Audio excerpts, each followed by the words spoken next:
En el nombre de Alá, el misericordioso, el compasivo. Alabado sea Alá, quien hizo claro el camino de la verdad para quien lo busque con sinceridad y apartó las dudas de los corazones que a él se acercaron con sinceridad. Y la paz y las bendiciones sean sobre nuestro profeta Muhammad, quien no dejó ningún bien sin guiar a su comunidad hacia él, ni ningún mal sin advertirles sobre él. Y sobre su familia y sus compañeros, y quienes siguieron su camino hasta el día del juicio. Bienvenidos, hermanos y hermanas, a nuestro canal.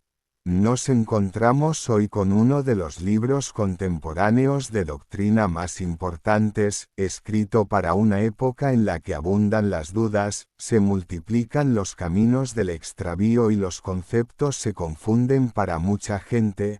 El libro, Kashf al-Subuhat, desvelando las dudas del imán, renovador, erudito del Islam, Muhammad ibn Abdul Wahhab, que Alá tenga misericordia de él. Explicado, aclarado y establecido por el erudito, el gran sabio, Muhammad ibn Salih al-Utaymin, que Alá tenga misericordia de él. Este libro no es solo una serie de respuestas secas, sino un método de pensamiento, una forma de lidiar con las dudas y una educación tanto para la mente como para el corazón para venerar los textos, referirse a la revelación y no dejarse engañar por la elocuencia del discurso ni por la multitud de quienes hablan. En este resumen extenso, seguiremos el libro capítulo por capítulo, exponiendo la idea, simplificando y aclarando el significado, explicando la duda y luego desmontándola como hicieron los sabios, con un estilo que interpela a la mente y despierta el corazón.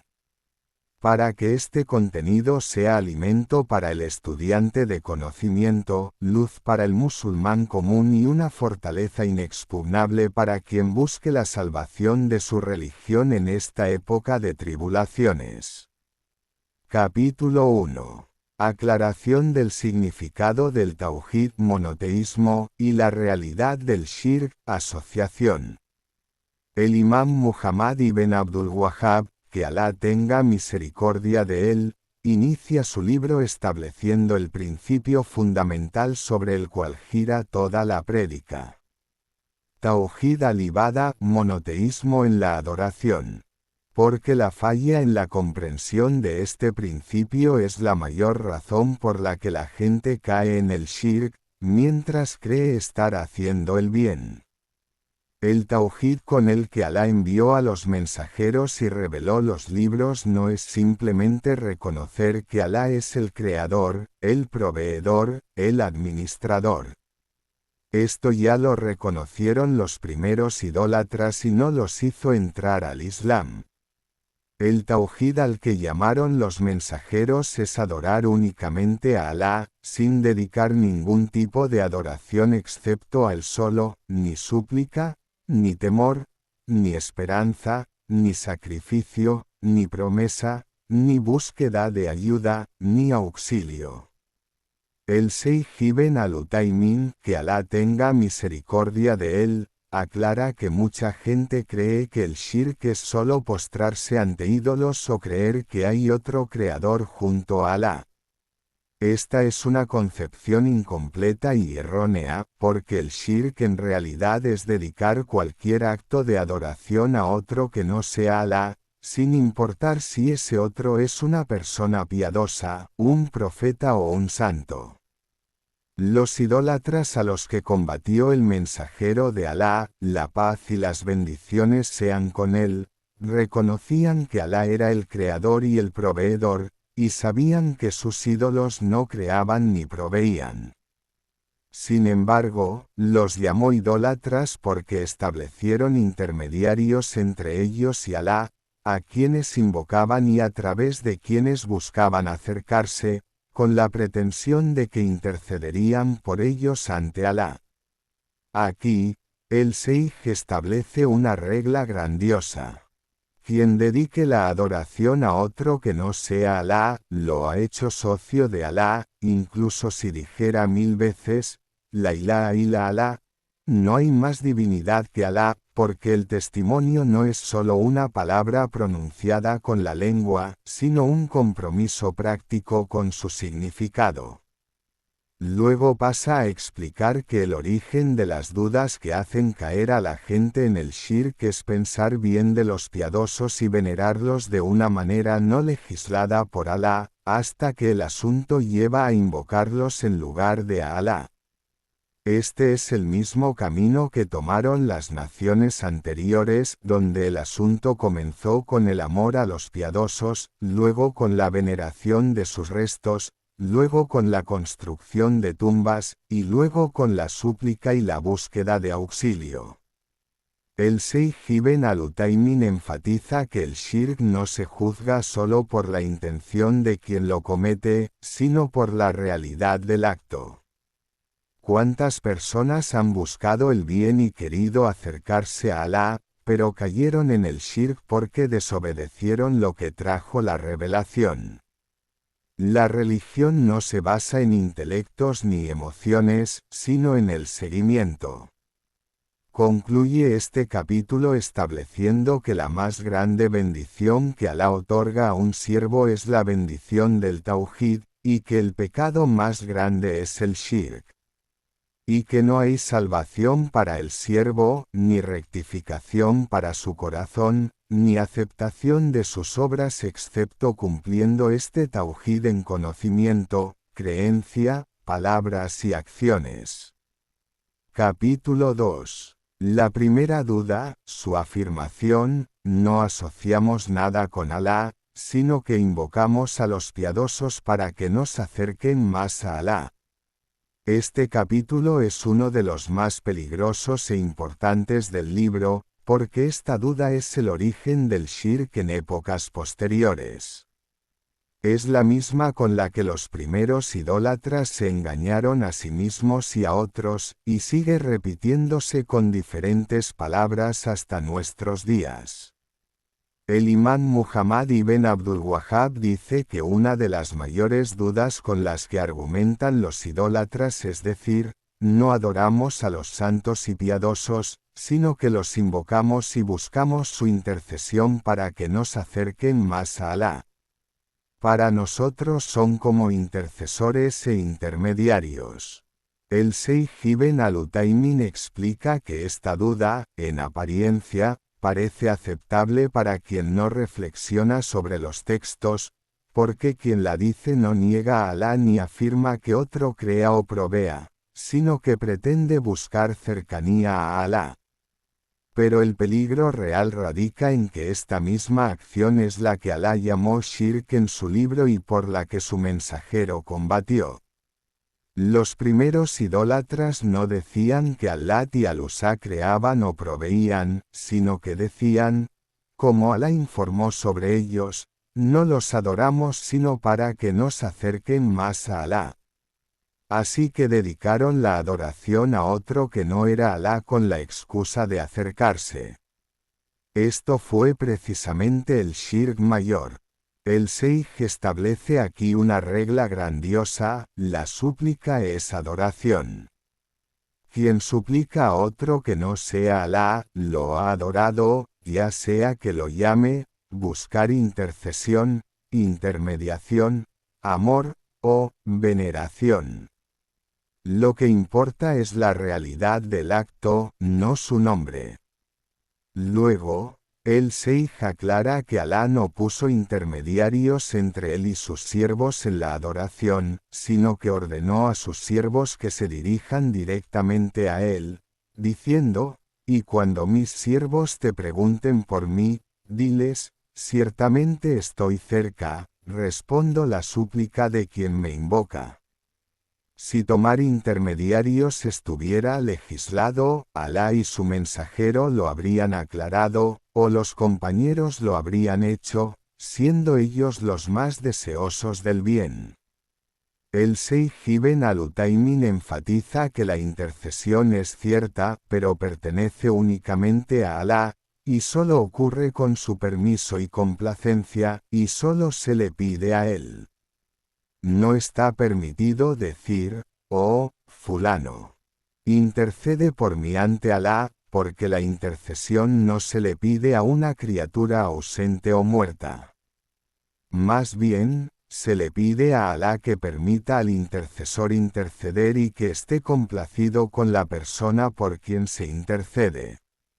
Luego pasa a desmontar otra duda derivada de esta. Algunos dicen, sabemos que Alá es el verdadero hacedor, pero tomamos a estos como intermediarios, como tomamos causas en la vida mundanal.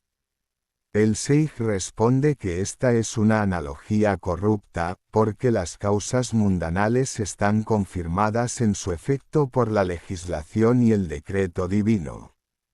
En cambio, tomar intermediarios en la adoración no está confirmado ni por la legislación ni por el decreto, más bien, llegó el texto claro prohibiéndolo.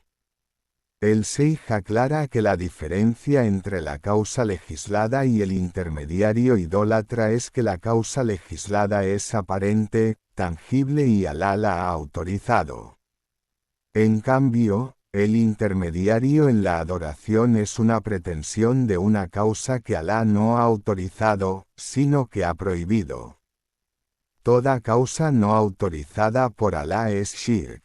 El Sheikh llama la atención sobre el peligro de que Satanás embellezca esta duda, haciendo que la persona crea que es de los que aman a los piadosos y buscan acercarse a Alá, cuando en realidad ha dedicado la mayor adoración a otro que no es Alá.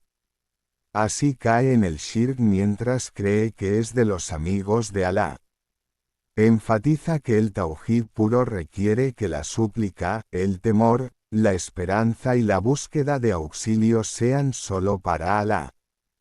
Quien no comprenda este principio, no le beneficiarán sus muchas oraciones, ayunos ni caridades.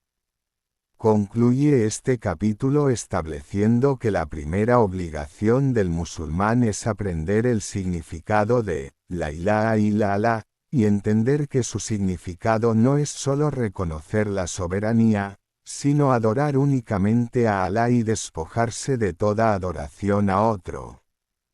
Quien ignore este significado cae en el shirk sin darse cuenta. Hermanos y hermanas, si les gusta este contenido, no olviden darle me gusta y compartirlo con sus amigos, activar la campana para recibir nuevo contenido como este. Capítulo 3. La segunda duda, argumentar con el dicho de Alá, estos son nuestros intercesores ante Alá. En este capítulo, el imán pasa a una duda sutil y peligrosa. Los idólatras argumentan con el tema de la intercesión para justificar dedicar la adoración a otro que no sea Alá, diciendo, no los adoramos independientemente, sino que les pedimos que intercedan por nosotros ante Alá, y argumentan con su dicho, estos son nuestros intercesores ante Alá. El Sheikh Ibn al-Utaymin aclara que esta duda es antigua y renovada, es el mismo argumento que Alá mencionó sobre los idólatras en más de un lugar en su libro, y Alá lo refutó con textos claros, decisivos, que no admiten interpretación. La intercesión en su origen está confirmada por el Corán y la Suná, pero tiene condiciones y restricciones estrictas, la mayor de las cuales es que toda intercesión pertenece a Alá.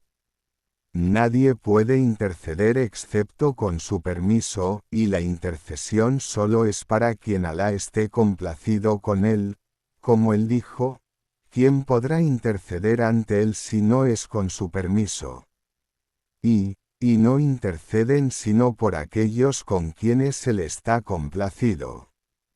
El Sheikh establece una regla grandiosa, confirmar la intercesión no significa que sea permisible pedírsela a otro que no sea Alá, porque Alá es su dueño.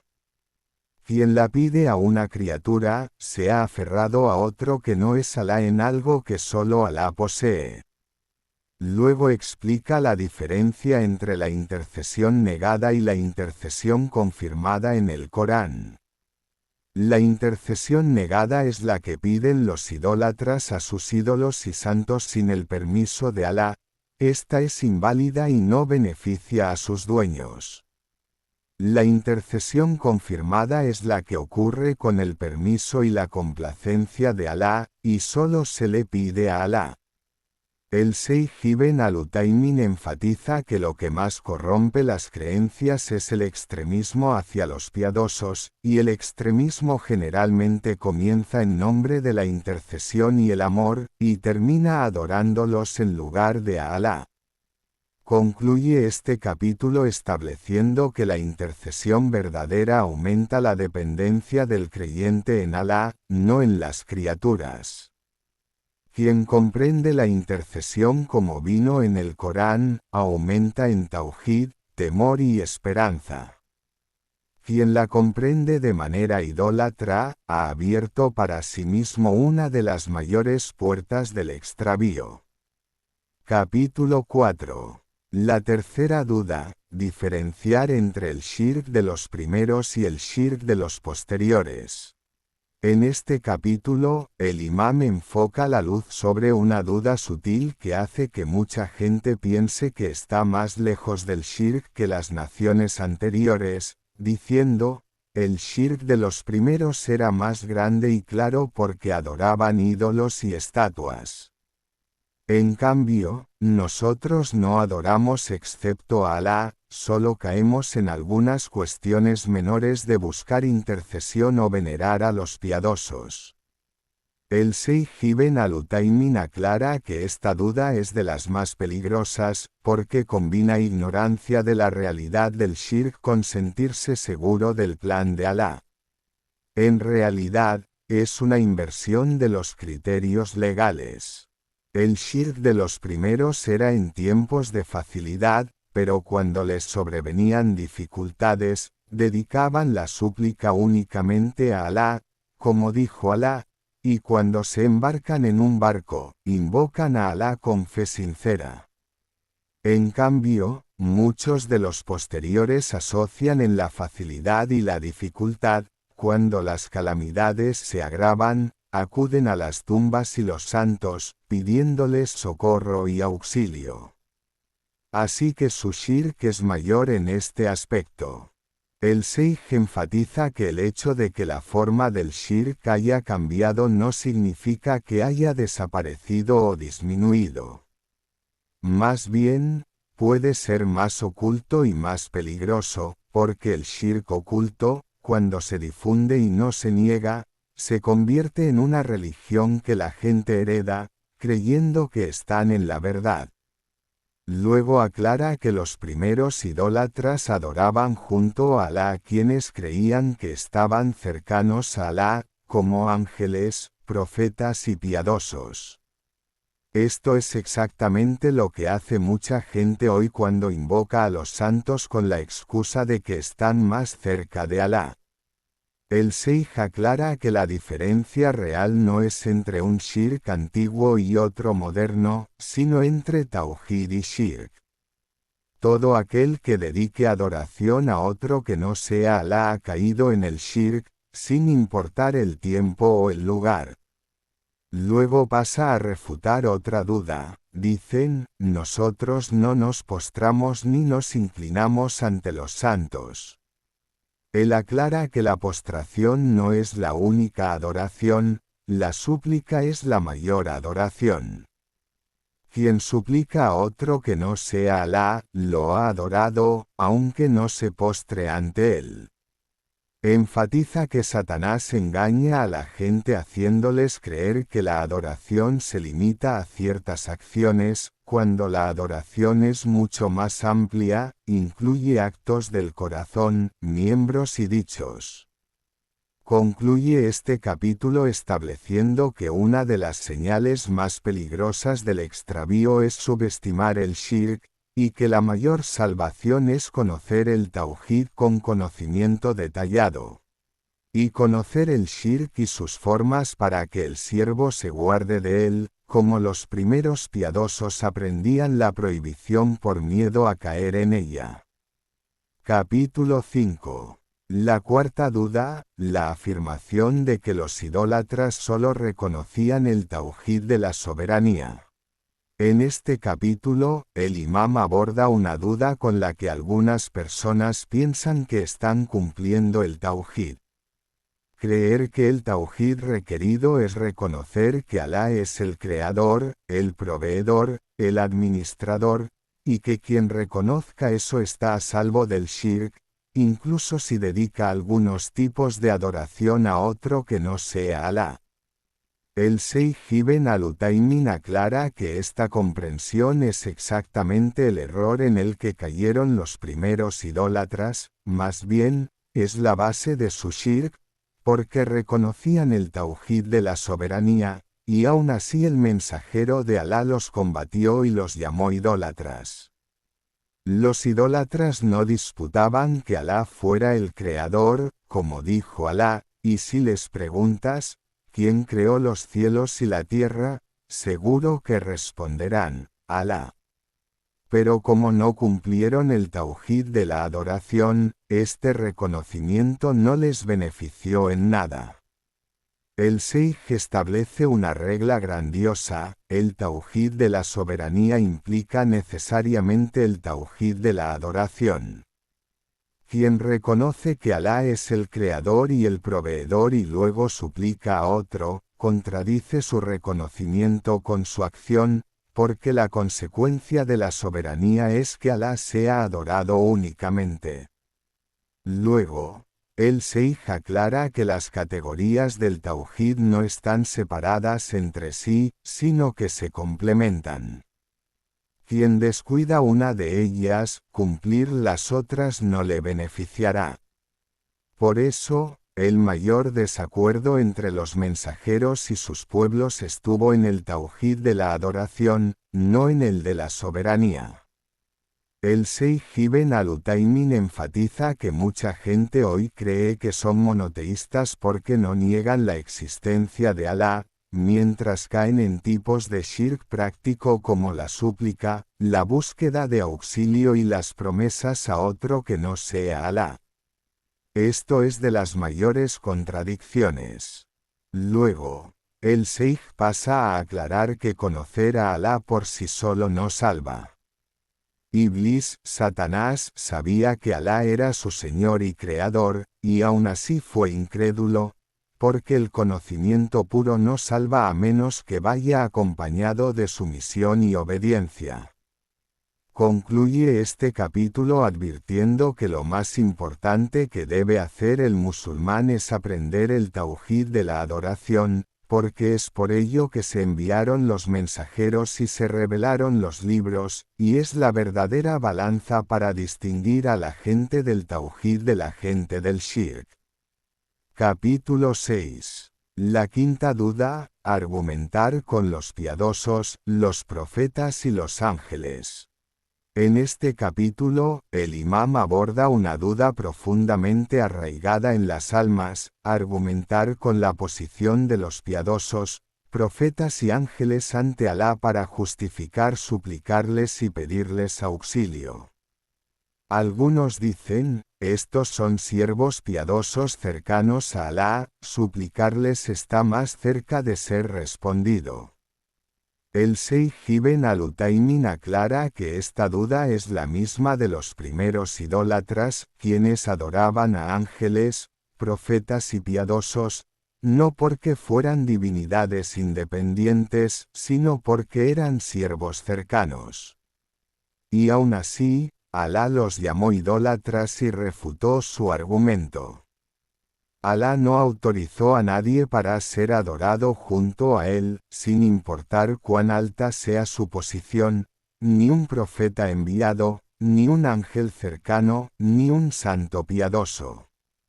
Todo aquel que acepte ser adorado en lugar de Alá es incrédulo, y todo aquel que lo adore ha asociado a Alá. El Sheikh establece una regla grandiosa. La nobleza de la criatura no permite adorarla, más bien, cuanto más grande es la posición del siervo ante Alá, más lejos está de que sea adorado en lugar de él, porque los más perfectos en cumplir el tauhid son los profetas y los piadosos. Luego, el Sheikh aclara que los ángeles y los profetas mismos se desentenderán el día de la resurrección de quienes los adoraron, como Alá informó que Isa, Jesús, la paz sea con él, dirá: no les dije sino lo que tú me ordenaste, adorad a Alá, mi Señor y su Señor. El Sheikh Ibn al-Utaymin enfatiza que argumentar con el amor a los piadosos es un medio de los más peligrosos hacia el shirk, porque el amor, si no se regula con la ley, se convierte en extremismo y adoración. Luego, el Sheikh pasa a un detalle importante: lo legislado respecto a los piadosos es amarlos, seguirlos y suplicar por ellos, no suplicarles a ellos ni pedirles auxilio. Hay una gran diferencia entre la veneración legislada y la veneración idólatra. Aclara que la súplica es una adoración que no se dedica excepto a Alá, y quien suplica a un profeta o a un santo lo ha hecho socio de Alá en la adoración, aunque su intención fuera veneración o amor. Concluye este capítulo enfatizando que la salvación está en seguir a los profetas, no en suplicarles, en amarlos, no en adorarlos. Quien los ame verdaderamente, seguirá su camino en el tauhid puro. Capítulo 7. La sexta duda, su afirmación: no los adoramos, solo los amamos.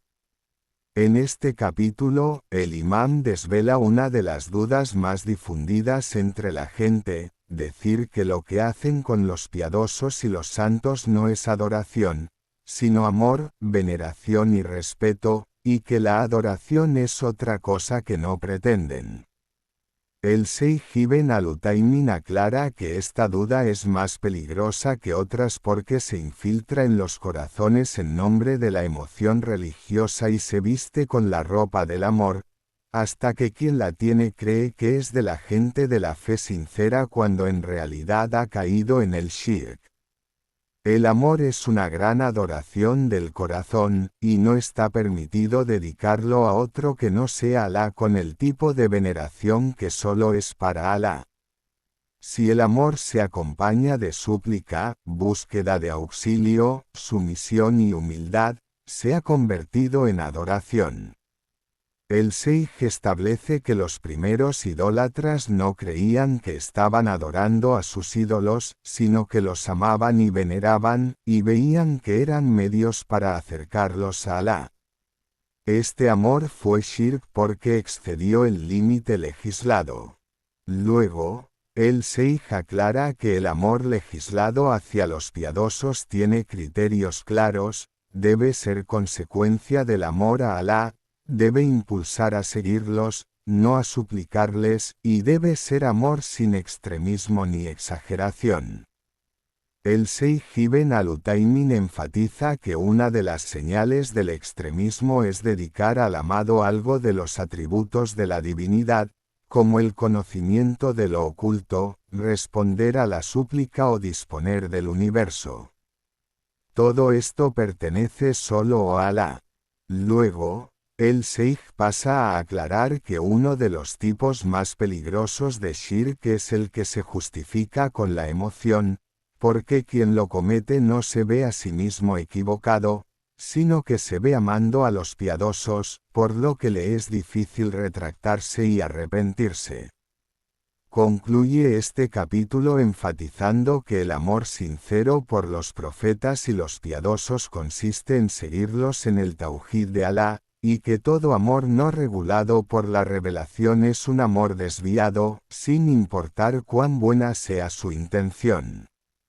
Capítulo 8. La séptima duda: comparar la adoración de las tumbas con la búsqueda de intercesión legislada. En este capítulo, el imam aborda una duda sutil que confunde a mucha gente: comparar suplicar a los muertos y pedirles auxilio con la búsqueda de intercesión legislada que se encuentra en el Corán y la Suná. Dicen, lo que hacemos en las tumbas es buscar intercesión, no adoración. El Sheikh Ibn al-Utaymin aclara que esta comparación es de las más corruptas, porque combina verdad y falsedad. La verdad es la existencia de la búsqueda de intercesión legislada, y la falsedad es adjuntarle el shirk y llamarlo buscar intercesión. El Sheikh establece que la búsqueda de intercesión legislada tiene tipos confirmados legalmente, como buscar intercesión con los nombres y atributos de Alá, con las obras rectas, y con la súplica de una persona piadosa viva. Todos estos tipos no implican suplicar a otro que no sea Alá ni pedir auxilio a una criatura. En cambio, la búsqueda de intercesión innovada o idólatra es hacer de la criatura un intermediario al que se suplica en lugar de Alá, o pedirle lo que solo Alá puede hacer. Esto no tiene evidencia que lo respalde, más bien, llegaron los textos prohibiéndolo. Luego, el Sheikh aclara que suplicar a los muertos no puede ser un medio legislado, porque el muerto ha cesado su obra y no posee beneficio ni daño para sí mismo, entonces ¿cómo podría poseerlo para otro?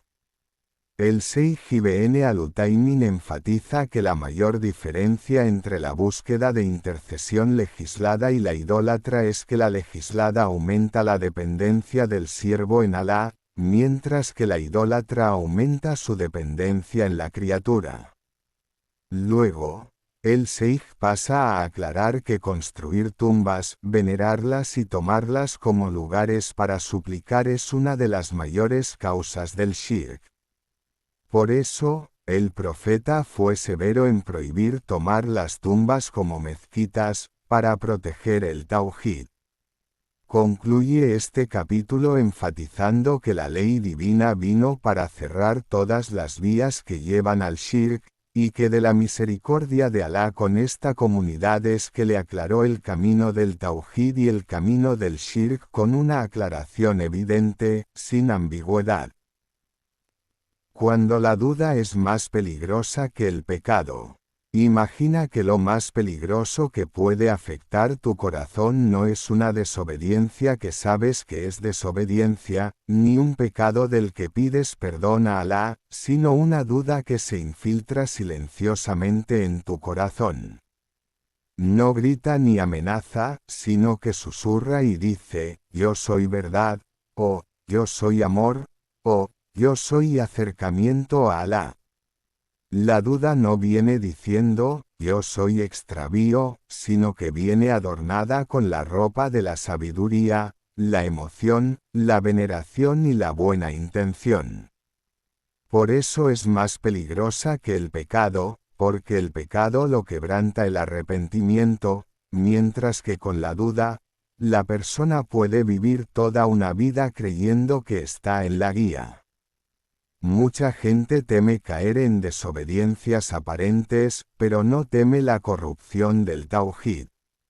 Sin embargo, la desobediencia está sujeta a la voluntad de Alá, mientras que la puerta del shirk es peligrosa, si entra en el corazón y su dueño no se da cuenta, puede destruir la religión desde sus cimientos. La duda generalmente comienza con una pregunta simple. ¿Por qué no nos acercamos a Alá con quien amamos? ¿Por qué no es el piadoso un medio? ¿Por qué somos estrictos en el asunto del tauhid? Luego, estas preguntas se convierten en convicciones, luego en acciones, luego en una religión por la que se defiende. Ahí está la catástrofe, porque el corazón ya no busca la verdad, sino que defiende lo que está acostumbrado y con lo que se siente cómodo, aunque contradiga la revelación. El primer paso práctico para evitar las dudas.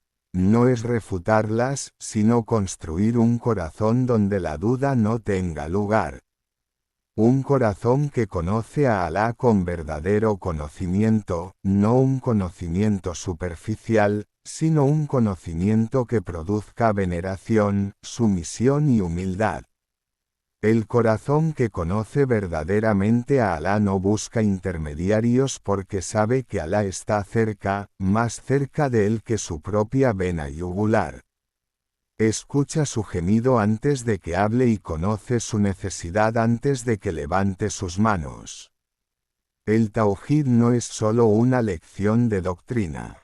El tauhid es un sentimiento constante de que no necesitas a nadie entre tú y Alá, de que puedes llorar ante él directamente, pedirle, temerle, esperar en él sin mirar a derecha ni izquierda.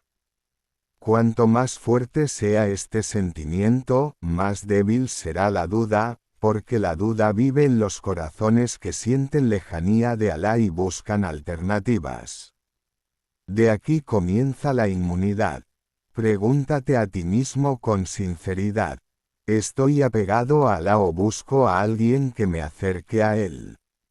¿Busco auxilio en Alá o busco a alguien que me escuche antes que él?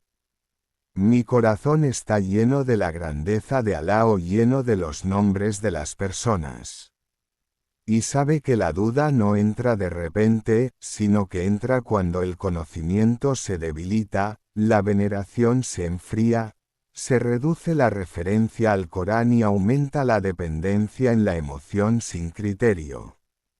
Por eso, la mayor medicina para la duda es el conocimiento que produce temor, no el debate que produce dureza, un conocimiento que siempre te devuelve a esta pregunta. Si el profeta presentara esto que hago a los compañeros, ¿lo habrían hecho o lo habrían rechazado? Si comienzas con esta pregunta con sinceridad, has puesto la primera piedra en una fortaleza que las dudas no derriban. Pregunta: ¿cómo se infiltra la duda en el corazón sin que te dé cuenta? La duda no irrumpe en el corazón con violencia, sino que entra como entra el polvo por una pequeña grieta en una ventana descuidada. No se ve al principio ni se siente su peso, hasta que el lugar se llena y sofoca el aliento. Mucha gente cree que la duda solo afecta a los débiles en la fe o a los ignorantes, pero no es cierto.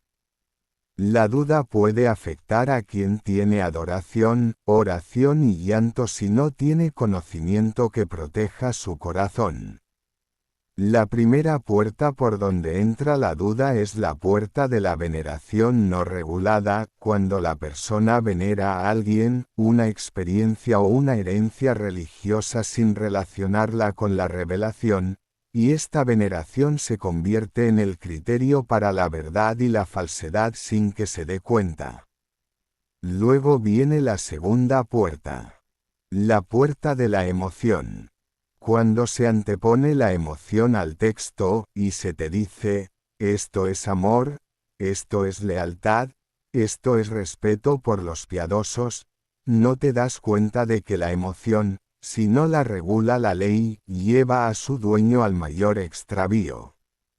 Luego viene la puerta más peligrosa. La puerta de la intención.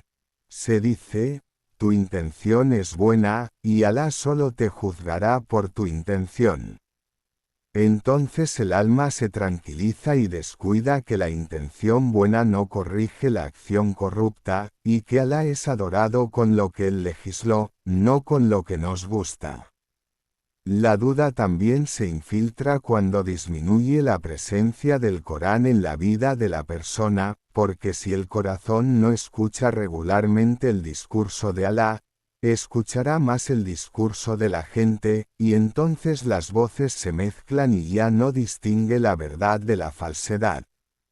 Uno de los momentos más peligrosos de infiltración de la duda es cuando se separa la religión del temor, y se convierte en cultura o identidad, no en servidumbre. Entonces se discute el tauhid como una idea, no como una cuestión de salvación o perdición.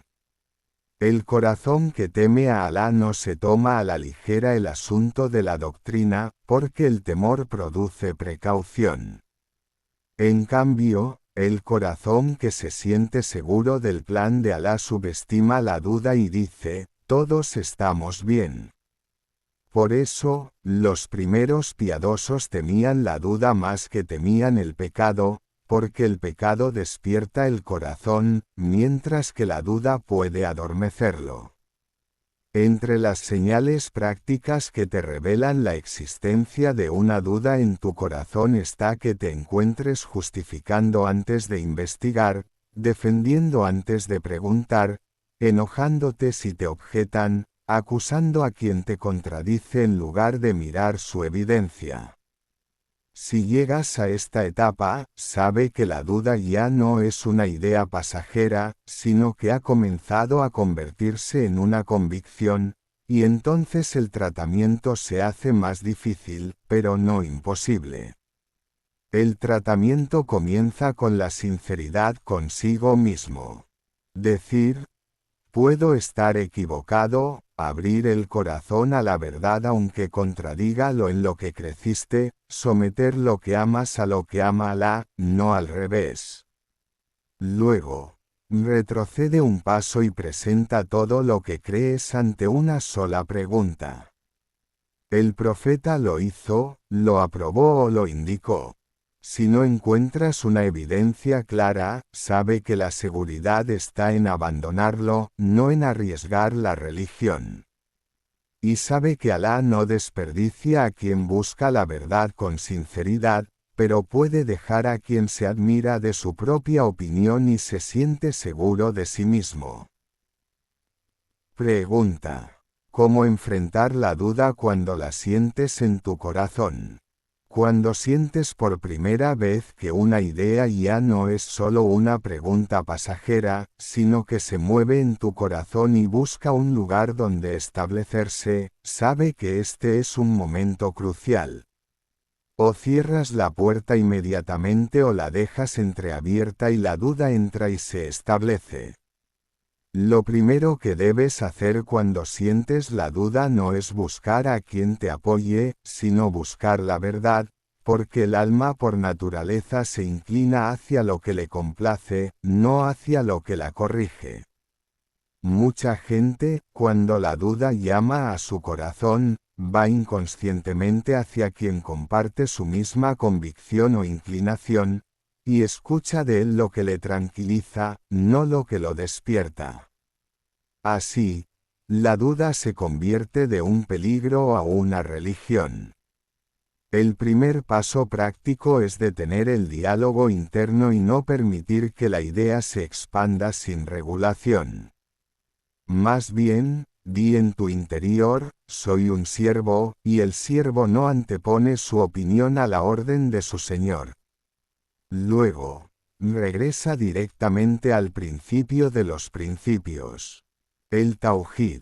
Pregúntate con sinceridad, ¿esta idea aumenta mi dependencia en Alá o pone un intermediario entre él y yo? ¿Me hace suplicarle directamente o me hace volverme hacia otro? Pregúntate, si estuviera ahora mismo ante Alá, ¿me sentiría tranquilo con esta creencia? El segundo paso es presentar la duda ante los textos decisivos, no ante los ambiguos, porque a Satanás le gusta que el corazón se aferre a un texto con posibles interpretaciones o una historia conmovedora, y lo aparte de los versículos claros y decisivos. El Corán está lleno de textos que cortan el camino a las dudas, pero el problema no es la falta de textos, sino la debilidad en referirse a ellos. Luego viene el tercer paso. Acudir a los sabios que tienen conexión con Alá, no a cualquiera que hable de religión.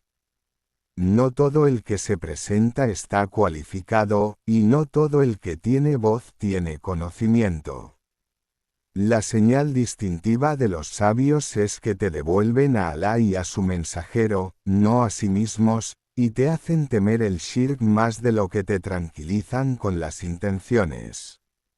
Uno de los errores más peligrosos es decir, esta es una duda pequeña, la dejaré por ahora. Porque la duda pequeña, si se deja, crece, si se descuida, se arraiga, y si se defiende una vez, se hace difícil abandonarla después.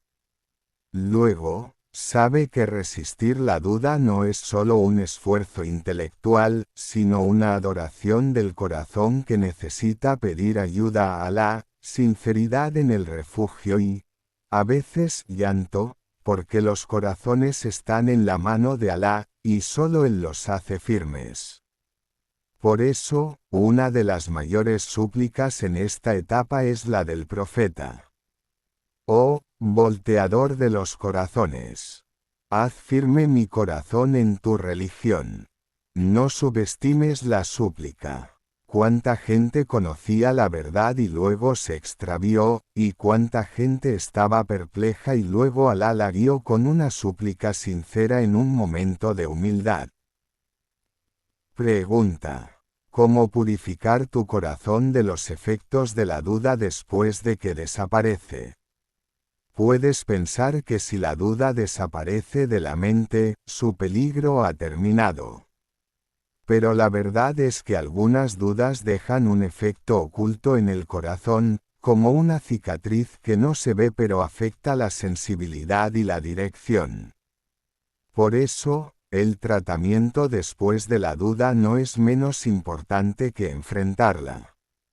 Lo primero que debes comprender es que el corazón no vuelve a ser puro automáticamente con solo la desaparición de la idea, sino que necesita reparación, porque la duda debilita la veneración, enfría el temor y debilita la certeza, aunque sea levemente. El primer paso práctico para purificar el corazón es el regreso sincero a venerar a Alá, no solo con palabras, sino reordenando su posición en el corazón, sentir que Alá es más grande que toda idea, más grande que toda persona, más merecedor de obediencia que toda voz.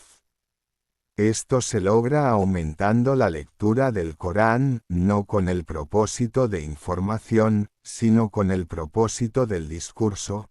Escuchar los versículos como si te fueran recitados a ti, como si Alá estuviera dirigiendo su discurso a tu corazón para reformarlo de nuevo. Luego viene la etapa de rendir cuentas a uno mismo, preguntarte, ¿cómo entró esta duda? ¿Por qué puerta? ¿Fue la puerta de la emoción, la ignorancia o la negligencia? Porque quien no conoce la causa de la enfermedad, no puede prevenirla. Luego, uno de los mayores medios para purificar el corazón después de la duda es declarar internamente tu desvinculación de ella. Decir en tu corazón antes que en tu lengua: oh, Alá, me desvinculo ante ti de toda creencia o acción que no hayas autorizado. Porque la desvinculación sincera devuelve al corazón a la pureza del Tauhid. Entre los tratamientos prácticos también está aumentar las acciones que engrandecen el Tauhid, como la súplica directa y el refugiarse en Alá en las necesidades pequeñas antes que las grandes, hasta que el corazón se acostumbre a no volverse excepto hacia Él. Luego, cuídate de volver al mismo ambiente intelectual o social que alimentó la duda, porque el corazón, aunque se cura, puede recaer si regresa a las mismas influencias. La prevención después de la duda es más fuerte que el tratamiento antes de ella, porque quien probó el sabor de la duda una vez, puede volver a parecerle atractiva otra vez. Y sabe que si Alá ve en ti sinceridad en buscar la verdad, cambiará los efectos de la duda por luz, la confusión por tranquilidad y la ansiedad por certeza. Pero eso necesita paciencia y esfuerzo. Pregunta: ¿cómo vivir con el Tauhid una vida segura de las dudas hasta la muerte? Al final, Sabe que la seguridad de las dudas no es una etapa a la que llegas y luego descansas, sino un camino largo que vives mientras vivas, porque el corazón cambia, el mundo cambia, las voces se multiplican, y solo se mantiene firme a quien Alá hace firme. El siervo monoteísta que vive con el Tauhid no lo hace solo una materia que estudia, sino una identidad con la que vive, siente que su relación con Alá es directa, no acepta intermediación, y que la mayor seguridad en su vida es que su corazón esté aferrado solo a Alá.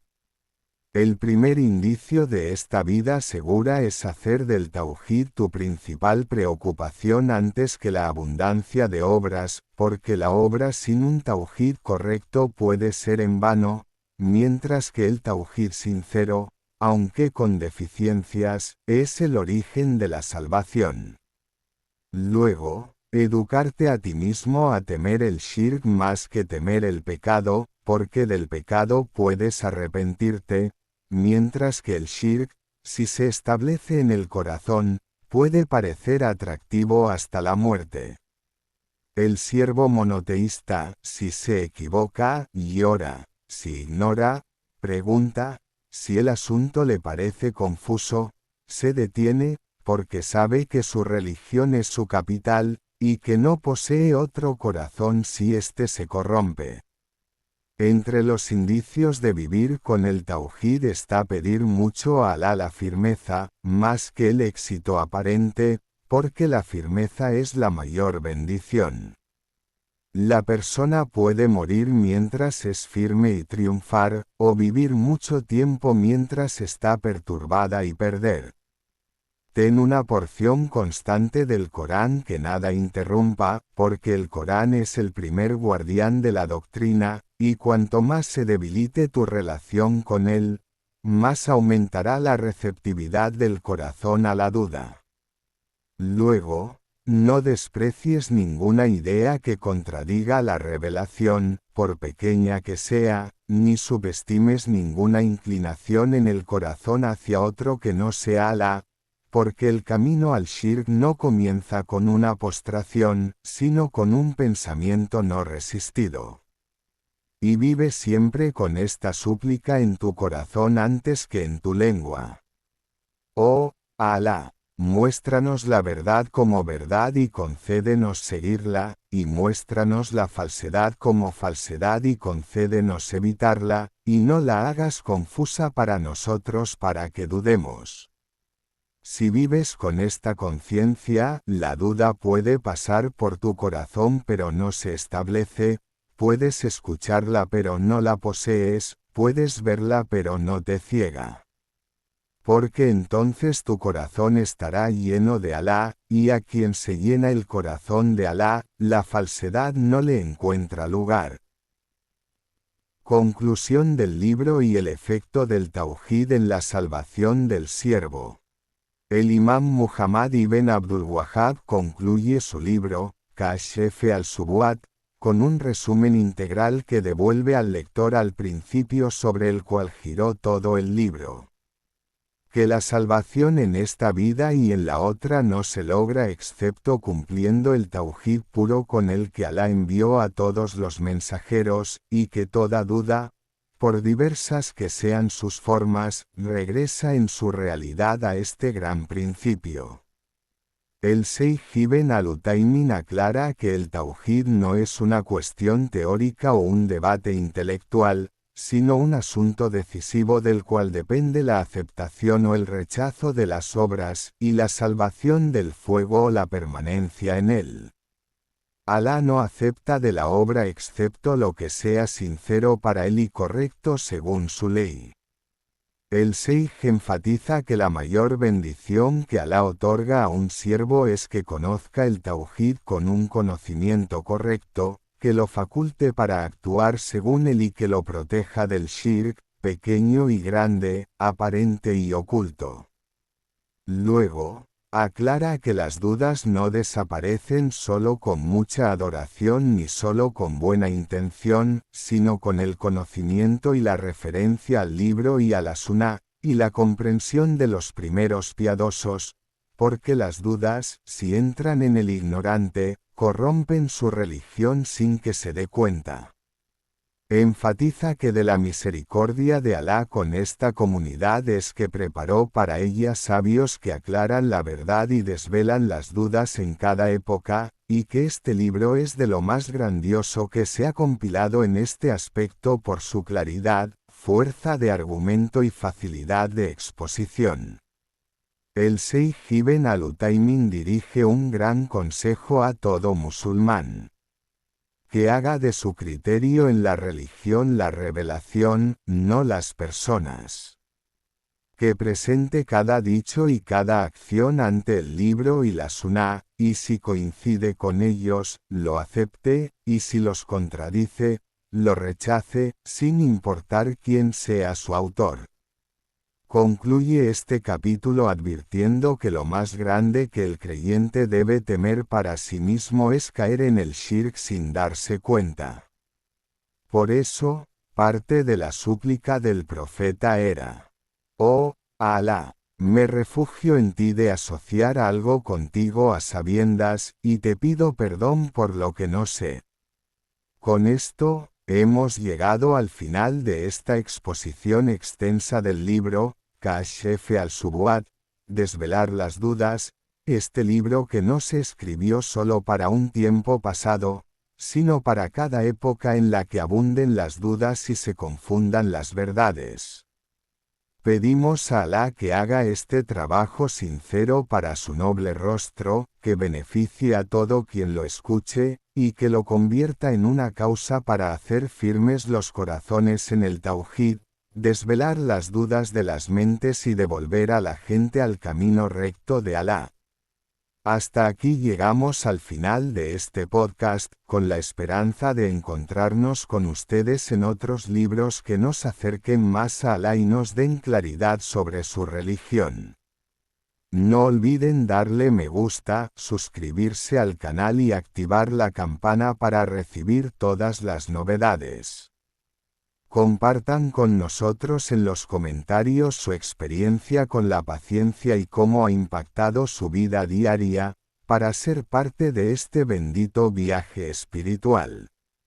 Alabado sea Alá, Señor de los mundos, y la paz y las bendiciones de Alá sean sobre nuestro profeta Muhammad, su familia y todos sus compañeros.